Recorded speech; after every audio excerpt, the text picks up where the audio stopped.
everyone, and welcome to the Digital Front Door. I'm Scott Benedict. I'm particularly excited about today's episode because we're going to talk about a topic that is right at the intersection of content, commerce, and competitive survival, quite frankly. And that is the rapid rise of video as a primary driver of discovery, of trust, and of conversion in digital retailing. Now, platforms like TikTok have fundamentally changed consumer shopping behavior, not only here in the US, but in other markets around the world.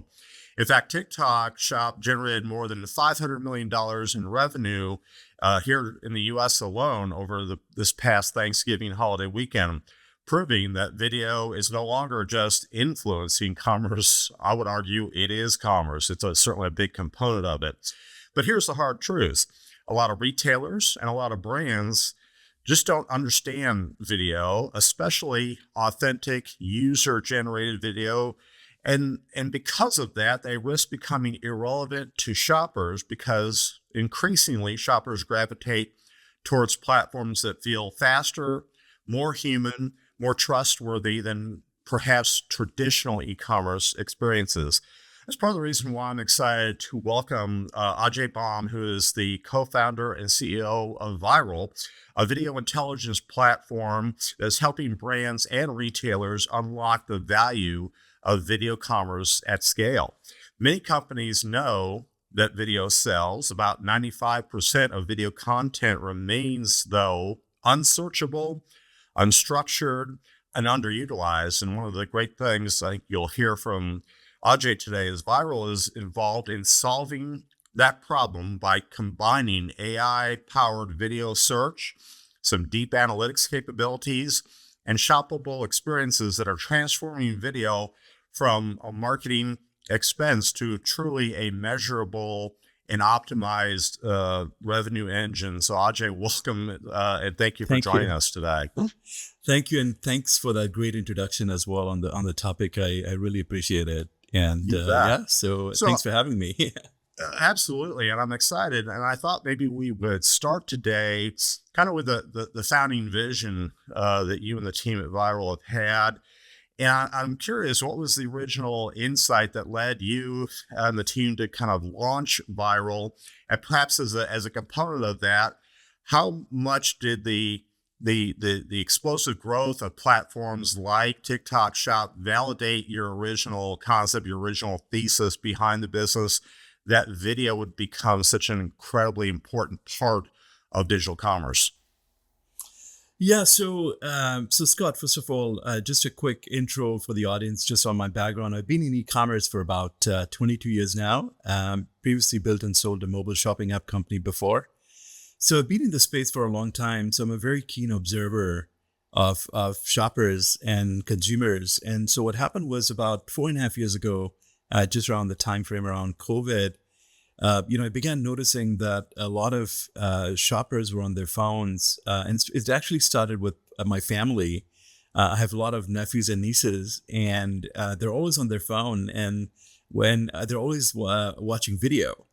And this is around 2020 timeframe.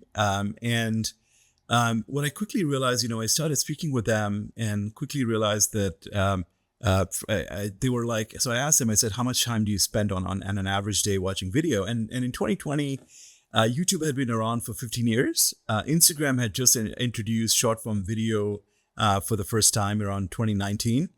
So the answer was they're spending about an hour, 10 minutes every day watching video. And so I really expanded my market research and actually ended up interviewing about 200 consumers. And of course, video was dominant across the board. Everyone was like, yes, we do watch video. And videos are very important when you make purchases, especially above $50, where brand trust and you have questions about the product and you want them to be answered, and what better than video? So first of all, on the shopper side, I think they were watching video, so there was a behavior that was happening. And then on the brand and retailer side of things, when I also spoke with about 100 brands and retailers, and quickly I realized that there were two big challenges, business challenges when it comes to video, in order to scale and leverage video. And the first challenge was, most marketing and e-commerce teams, they want all video to be moderated in some form or shape. And when I say moderated, it's not necessarily to remove negative sentiment, but it's primarily to ensure that video is brand safe when they're promoting videos. So making sure there's no nudity or profanity or minors in the video, which really flout a lot of legal requirements and laws around the world. So what happens is they're capturing video, and every time they get a video, whether it's reviews or they're making influencer video, someone on their team manually watches the video. So you can maybe watch 5 videos, maybe 4 videos a day. But when you are a retailer that's carrying hundreds or thousands of SKUs, and you want to start putting videos or capturing video reviews from customers, that doesn't really scale. So the first problem I realized is everyone is short on time on the team. And you can't scale by manually watching videos. And then the second problem is, 95% of world's video content today is not searchable. Hence, it's not very useful. So, you're buying a car, you're on the BMW website, you've selected a car model, and there are 20 videos on the page. And Scott, you're looking for a car with leather seats that's blue in color that features a male driver. I'm looking for a car with child seats. How do you know which of those 20 videos are talking about leather seats versus child seats? So, because the content is not searchable, it creates a very very frustrating shopper experience. Customers will select a random video. If they're lucky, they'll find the answer based on the thumbnail, but 90% of the time is the wrong answer. So here we are, you're spending millions of dollars. BMW spends in millions making video every year, and the video ROI is very poor. And so essentially these problems on the brand retailer side is what led me into sort of getting into this space and trying to solve this problem on, how do we solve the video ROI and distribution and consumption problem and help brands scale video, really. So that's where the company started. The journey began with all things video. And that makes so much sense. And it seems like that's how so many companies in our space get started these days. Is there's a problem that's identified that no one has solved, and someone steps forward and finds a great way to solve it, particularly in some cases by leveraging technology that's there to be used, and they're just not using it the right way. I'm kind of curious about your views on TikTok. I think TikTok has given every retailer, every brand, every marketplace a run for their money by compressing these shopper elements of discovery and trust and transaction kind of into a single experience. I'm curious, kind of from your view, what do you think TikTok has gotten right about video commerce, and why are so many retailers struggling to replicate that success in their own digital platforms or properties? Yeah, that's a great question. And so first of all, I think congratulations to TikTok. They finally became a U.S. subsidiary yesterday. I think it was signed off. Finally, it's done. It's actually a headline this morning in the papers.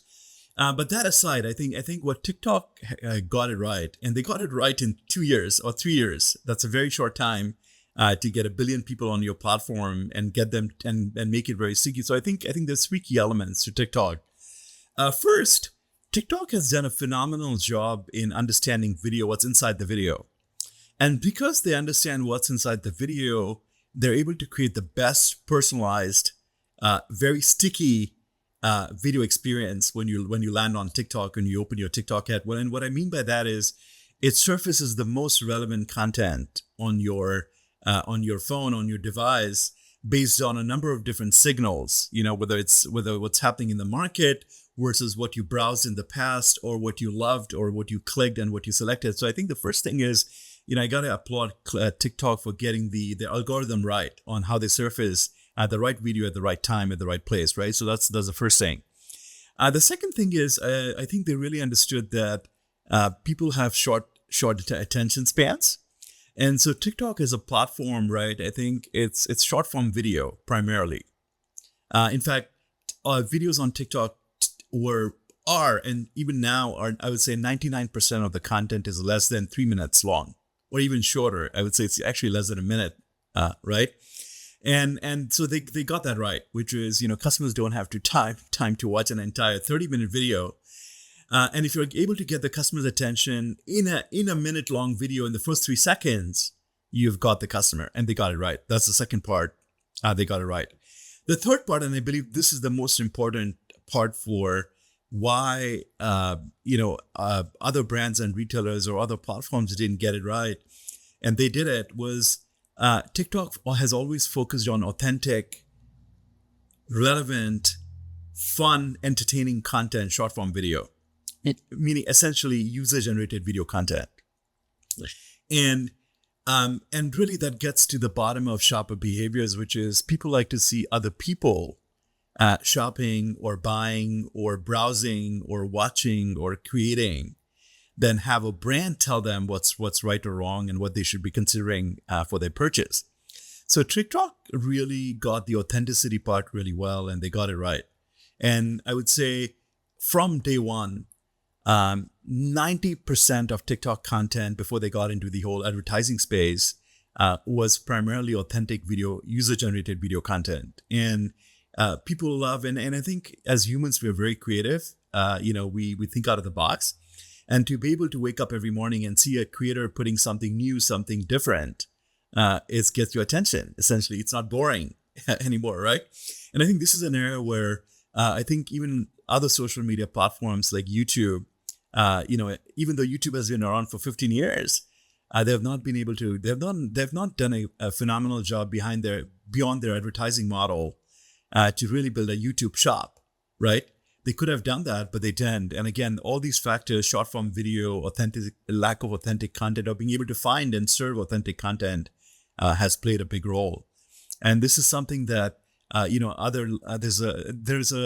when you talk about other brands and retailers, there's a lack of tools to capture and license authentic video content at scale. And again, the problem is content moderation and search, right? Those capabilities. And that's why I think a lot of other companies, partners are lagging behind YouTube, TikTok, and Amazon because they lack these capabilities.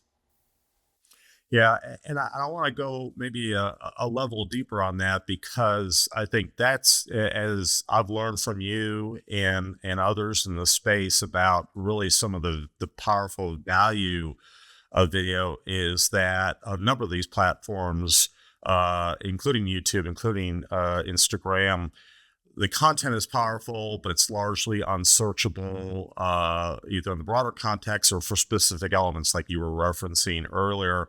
Walk us through how Vyrill kind of attacks that, and how you make video searchable, actionable, and how you get great analytic insights back for your clients that helps them be better marketers and better sellers in the space. Yeah, absolutely. So I think I was very fortunate with Vyrill that around the time period I started Vyrill, AI was progressing as well, right? I think we have seen massive leaps in how you can leverage AI to solve a big problem or repetitive problem, right? And today, I think one of the big benefits that we all have is we can have both AI-powered software and hardware that can really help us scale. And I think, if you look at video has been around for 35 years. With airport security was the first big application where you identified people at the airports. They were for security reasons. But being able to analyze 1 billion faces every day is only possible today. The scale, and the reason we can achieve that scale is AI.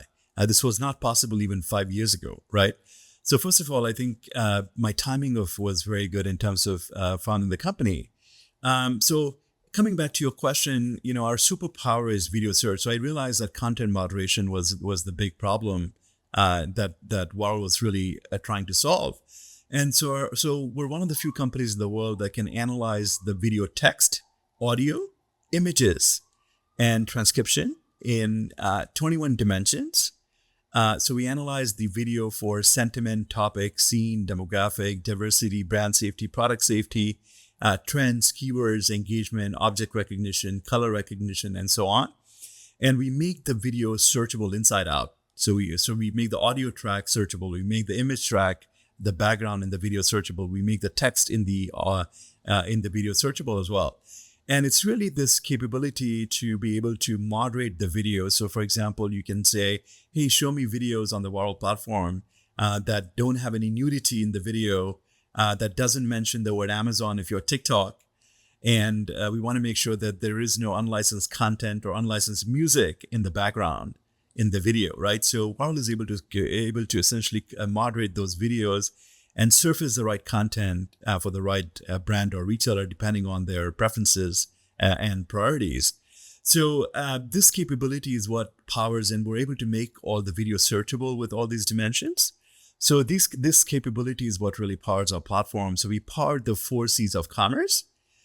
So first, we help brands and retailers leverage their existing video content. So what we found was, I would say 96% of world's brands today and retailers are producing a lot of social video on TikTok, Instagram, and YouTube. But what I discovered was none of that content is actually being leveraged on their e-commerce site. And the reason is for that is the content needs to be at scale, needs to be captured, needs to be reformatted for your PDP, for your product pages, and needs to load on your PDP in less than 2 milliseconds. So there's a lot of work that needs to happen behind the scenes to make that happen at scale, right? So that's one of the reasons like that automation didn't exist until Vyrill came out. So we help brands and retailers leverage their existing content. Today, they're leaving about 30% additional revenue and engagement on the table because they're not leveraging that video right? So, and then we also have a mechanism to capture video reviews at scale as well. So we help brands create licensed, authentic, user-generated content. So after a customer makes a purchase, you can send them an email, QR code, powered by Vyrill, inviting the shopper to make a video review after the product arrives. And this capability landed us a partnership with TikTok Shop. So we're actually the company that's powering video reviews on TikTok Shop at scale for 500,000 TikTok merchants. So we have a very strong partnership with TikTok Shop and TikTok to do this.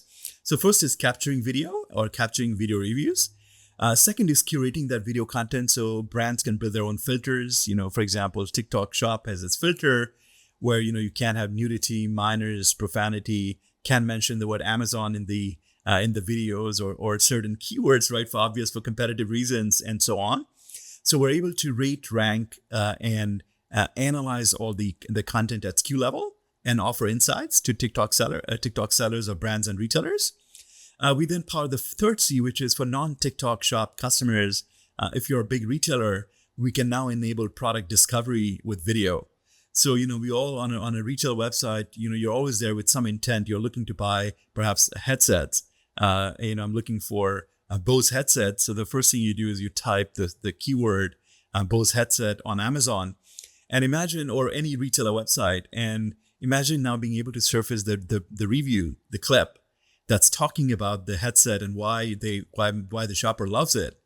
And this can be hyper personalized. So the key to success with video commerce is being able to make the content searchable, personalized, being able to recommend similar videos for similar product or categories or brands in a purchase, so customers can see a variety of product to make their product decisions.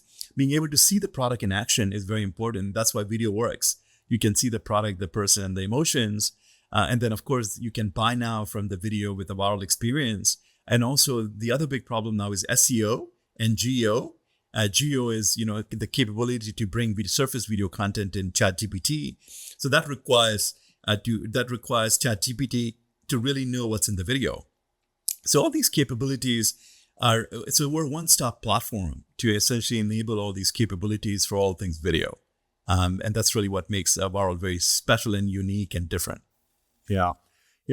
And you raise a point. I was going to ask you this later, but I think I want to pull this forward because you hit an important point. And I've recorded some episodes recently talking about how agentic commerce means that optimizing your presence online isn't just optimizing your PDP, but obviously shopping agents look at videos, they look at ratings or reviews, they look very holistically at how an item or a brand is depicted in determining what it is that they recommend to a shopper in a chat GPT or another agentic format. So I'm curious how some of the capabilities that you just described and that I think you enable for your clients, they move beyond video as just a static playback asset, if you will, into kind of a dynamic, personalized shopping experience, especially when compared to what shoppers have historically experienced on Amazon or Walmart.com or wherever they're shopping. That the right way to think about it, and maybe Yeah. how you Yeah, that's a advise good your clients question. to think about it going forward? Yeah, so a couple of things. So I mentioned the four C's of commerce, and the fourth C that I really that Vyrill does is we track conversion, and we do conversion optimization as well. So if we know a particular video is always driving a conversion on your site of sale, we can surface that content. Right now, having said that, I think the future of commerce, in my opinion, is going to be super personalized video-led shopping experience. Right. So Scott might see a very different purchase experience buying a Bose headset, where Scott, perhaps we know that you prefer your preferred color is black, your face is round or oval, or whatever that is, and we know your demographic, your age, perhaps even where your zip code where you live. And so what's going to happen is the shopping experience that you will see will feature a black colored headset, perhaps even in the video review or in the videos, right? And with AI, you can actually generate a color coded dynamic product on the go inside the video, right? So, and you'll see reviews that features a target demographic of someone who has purchased a product that looks like Scott, right? Versus a Gen Z and a 20-year-old, perhaps might see a very different experience where, it's a female. She might actually see reviews of other shoppers buying the same Bose headset, but her preference is red colored or pink colored headset, right? And being able to dynamically serve that video and even serve the color of the right headset in the video. And I think what's changed now with AI is you can multiply for a fraction of the cost, right? What I mean is you can dynamically change the color of the headset, the product in the video, for example, right? With the colors that you carry on your on the PDP, or you carry the variants that you carry in your. So I think that's the direction where everything is headed, and I think personalized experiences make the most sense. And I strongly believe that the personalized experiences will help multiply revenue as well. It's going to be both an engagement multiplier and a revenue multiplier as well as we move forward. And this, in order to deliver dynamic personalization, it really requires deep understanding of what's in the video. You can't really do it with understanding. And also, you need to have deep understanding of the signals and intent on the site, and perhaps even your past historical data of what the customer has purchased in the past as well, to help you deliver that experience. So it's a bunch of different signals, if you will, both your present and past, and your settings in your account that will help drive that dynamic personalization. Yeah. One of the things that occurs to me as you're talking about that is that, in my role as a consultant, one of the things I counsel a lot of brands and a lot of retailers on is the metrics by which you measure, track, and optimize your business from physical retail to digital retail resided in silos. And we try and find a way to bring those things together in the broad context. Now, if you look within the context of video commerce, I suspect that there's probably metrics that a lot of brands and a lot of retailers aren't thinking about or aren't looking about, and probably need to come forward and be some of the more critical KPIs in terms of how you manage the business, optimize the business. What's your view on maybe some of the metrics, the KPIs that both brands and retailers aren't thinking about, but from your perspective and what Vyrill does, hey, you ought to be looking at these things. What do you think about that? Yeah, absolutely. So I think a couple of things, right? I think one of the big challenges that I see is brands are producing all this content, whether it's UGC or branded or influencer content. But the big thing I see is the content is not properly distributed across all their channels, right? So so that's the number one thing is, don't just let your content sit on social media. The content can also be leveraged on your PDP, on your mobile app, in your in your mobile app experience as well, and more. So, and also across your channels as well, across Amazon, Walmart, and other retailers. And I think what we're seeing across the board is all retailers now are slowly opening up the video hose, if you will, and partnering with companies like us that help them with content moderation at scale. So as suppliers, brands, vendors are uploading video content, even that requires content moderation as well. You know, all it takes is one bad video to go on the site and create a PR crisis for the brand. And I think that's the nervousness that brands and retailers have, and that's why they need the content moderation capabilities. So the problem today is not content creation and consumption. The problem is distribution and ROI. So most brands and retailers today have videos. They put some do have videos on their PDPs, but what we notice is the videos are very static. Nothing is being measured or compared. There is no attribution yet for video on your PDPs, and how you can leverage that attribution to maximize your revenue and conversion as well. So I think there's a number of key KPIs that brands should be thinking about. Everything from starting to look at how many videos you have on your page, on your PDP, what type of videos you have. It's not just about having a video, it's about having a branded video. I would say 20% of your content should be branded and influencer content, and 80% should be UGC, authentic user-generated video and reviews, right? So having that mix is extremely important, and being able to track that mix and understanding what content you have, but what content you don't have. So you can actually run campaigns, dynamically run and I think you rightly pointed out now with agentic commerce, and Vyrill is a fully agentic platform as well. We offer not only a mechanism to capture insights at scale.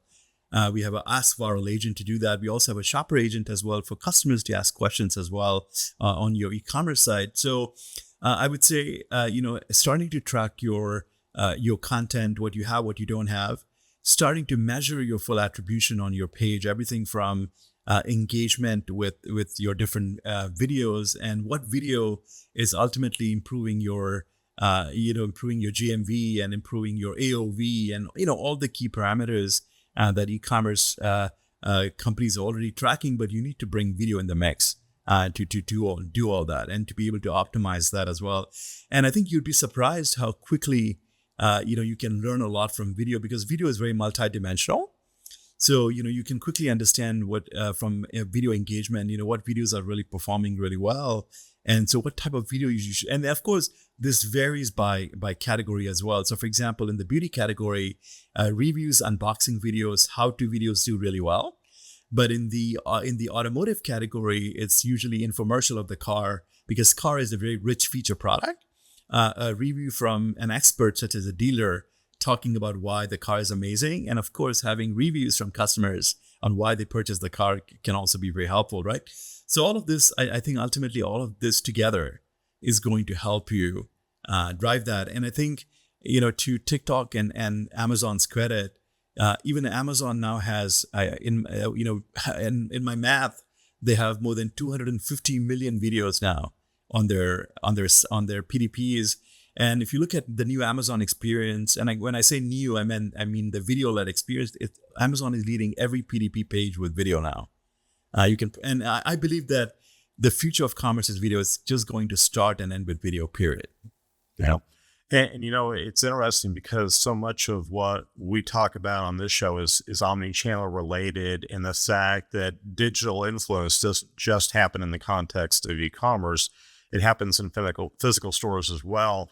And some of the things I've been reading on Vyril's website, and in some of the things that we've talked about, it feels like there's a role video plays throughout different omni-channel shopping scenarios. And that can be obviously product pages, but it could be in email, it could be in digital or social media advertising, or in-store as well. QR enabled in-store experiences. How do you advise your clients, or how do you think both brands and retailers need to think about video beyond just the PDP or in a digital experience, but even in a physical store shopping scenario? Yeah, that's a great question, and I would say two areas. The first is retailers are big on retail media right now, on sponsored content and preview content that they surface on top of the page. So what's cool about in-store experiences is, we always have, when you walk into a store, there's now a whole network of digital displays at the store. There's a host of TVs and of course we're carrying our phones as well as we walk inside the store.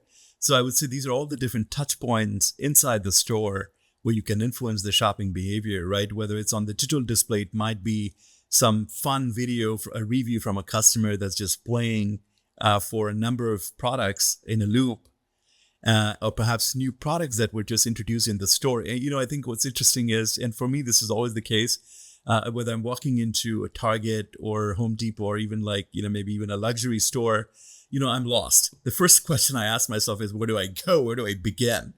But imagine you have a digital display and this is, I'm sure this is coming. I'm sure Walmart is already thinking about this.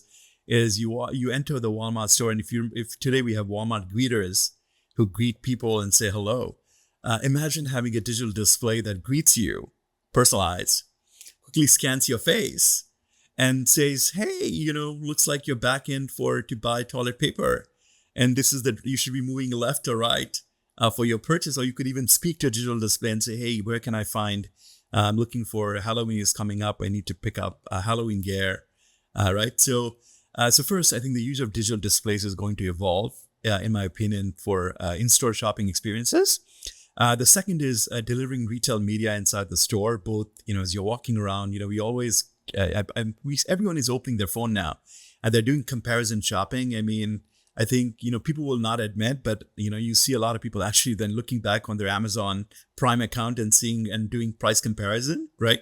Whether and especially for higher purchase products, right? People are price sensitive. Do you want to pay $300 versus $380 for purchasing a rice cooker, right? Or whatever electronics you're purchasing, right? So I think people do the price comparison or product comparison, or even they go on YouTube, Instagram inside the store, and TikTok to watch reviews, right?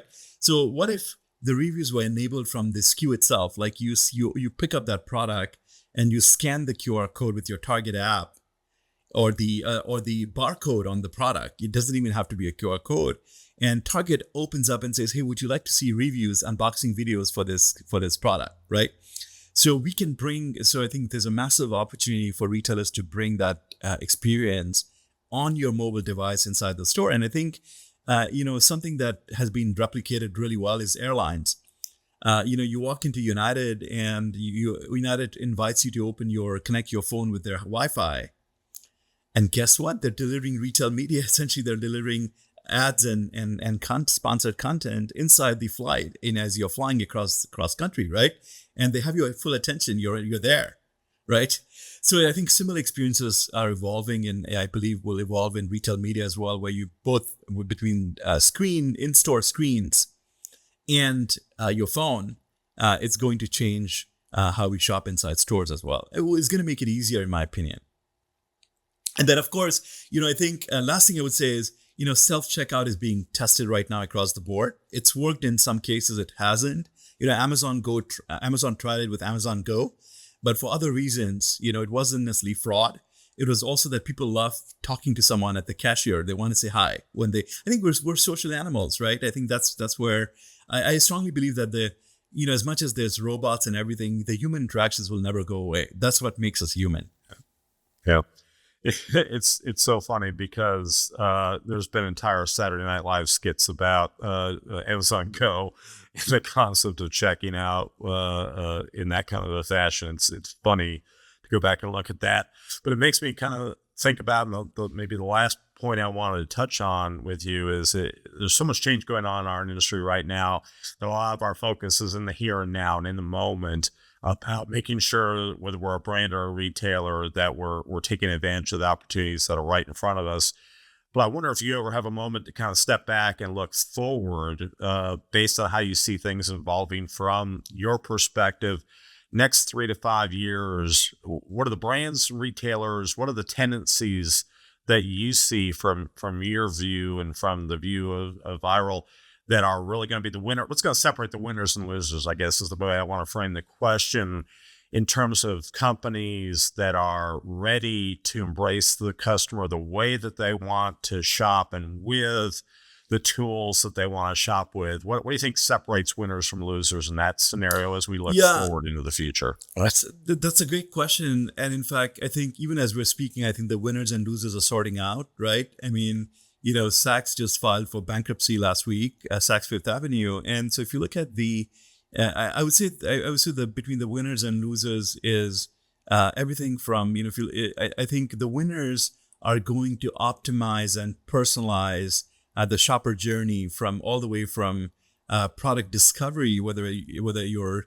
asking a question on ChatGPT and recommendations for a headset, to product discovery on your site led with video, to actually landing on the PDP with a dynamic, personalized experience that just hits the nail, like you've got the customer's attention, and then finally being able to ship and deliver the product on time with really improved and sophisticated logistics. And I think this is already happening across the world. Whether it's shipping logistics across the oceans, or whether it's freight, and really the product arriving in time, but also product arriving with, I would say, a sustainable environmental footprint. And I think all of this can be, I think this is where AI comes in, it does a phenomenal job with replicating and optimizing, can optimize the customer shopping journey from end to end. And so I think, if you look at the winners today, if I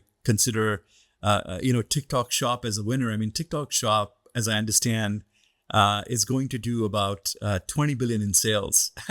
Well, and they're achieving something that eBay has taken 20 years to get there, 25 years to get there in like 1 year, right?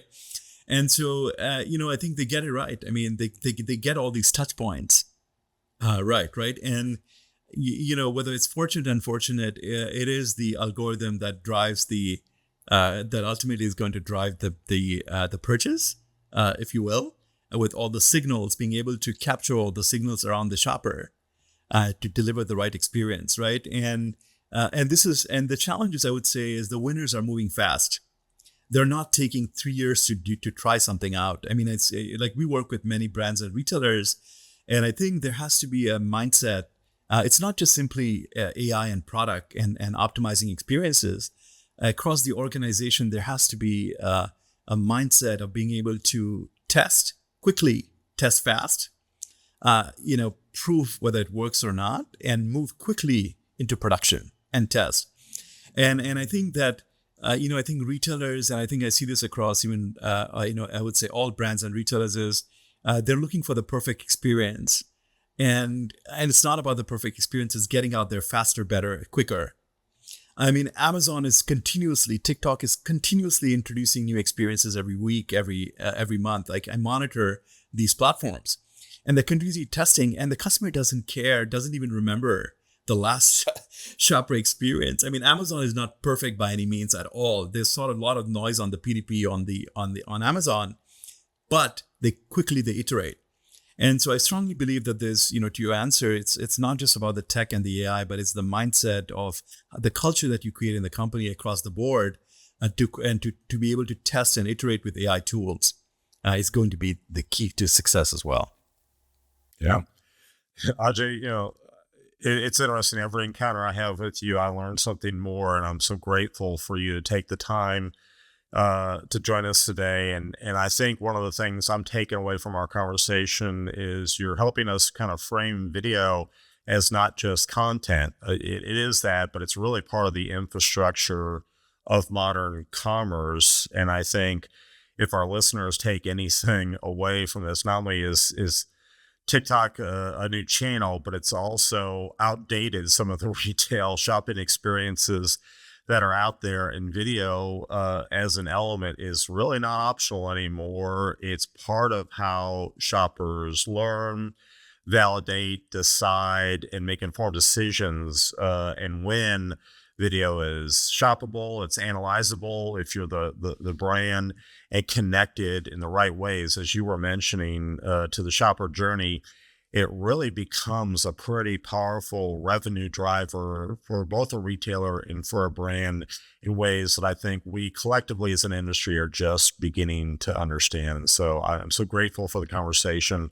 I learned a lot. I think our audience has learned a lot, and I appreciate you coming on today. Yeah, thank you. And I will just add, I think you concluded really well. You summarized really well. And I would just add one comment on that is ultimately brands want to be sticky, right, to their site. And I think video is very sticky and engaging. And so I will add that it also will help you, make your brand more sticky to your customers as well, and get more loyal customers as well. So Scott, thank you again for the opportunity. Lots going on. And hopefully we'll continue the conversation. And I'm sure every 6 months there'll be something new. If we were to chat again, I'm sure the world would have changed in 6 months again. And so will commerce. That is a fact of life in the business that we're living in. And so thank you again. And I'll tell our listeners if you'd like to learn more about Vyrill and how Ajay and his team help brands turn video into a powerful revenue generating engine, visit their website at vyrill.com. We'll put a picture of the URL up on our screen here so that everybody can find it very, very easily. So again, Ajay, thank you. Thank you everyone for listening. For the Digital Front Door, I'm Scott Benedict.